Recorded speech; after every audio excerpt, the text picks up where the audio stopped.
హైదరాబాద్లో చెరువులు కాపాడాలంటే అన్ని చెరువులు ప్రక్షాళన చేయాలన్నారు మల్కాజ్గిరి ఎంపీ ఈటెల రాజేందర్. కూకట్పల్లి నల్ల చెరువులో హైడ్రా కూల్చివేతలు చేపట్టిన ప్రాంతాన్ని ఆయన సందర్శించారు. అక్కడి ప్రజలతో మాట్లాడారు. చెరువులు కాపాడాలి అనుకుంటే ముందుగా చెరువుల్లో ప్రభుత్వ ప్రైవేటు భూములు లెక్కించాలన్నారు ఆయన. కూల్చివేతల్లో నష్టపోయిన వారికి ప్రభుత్వం నష్టపరిహారం చెల్లించాలని డిమాండ్ చేశారు. పేదలపై ఇదే విధంగా వ్యవహరిస్తే వారు తిరగబడే రోజు వస్తుందని ఈటెల హెచ్చరించారు.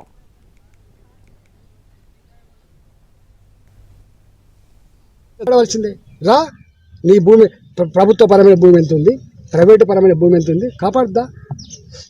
ఇవాళ ఈ నల్ల చెరువులో పేదల గుడిసెలు పీకి వాళ్ళ జీవితాల్లో మట్టి కొట్టినటువంటి దుర్మార్గ ప్రభుత్వం ఎక్కడ కూడా తప్పించుకోజాలదు. ప్రభుత్వం ఏ పేదల ఆస్తులైతే ధ్వంసం చేసిందో వాళ్ళ అసెట్ చేసి నువ్వు నష్టపరిహారం కనుక ఇవ్వకపోతే నువ్వు అనుకుంటున్నావు ఇది ఇక్కడితో ఆగిపోతుంది అనుకుంటున్నావు. వాళ్ళ ఉసురు, వాళ్ళ దుఃఖం, వాళ్ళ కన్నీళ్ళు ఊరికే పోవలసిందే. రా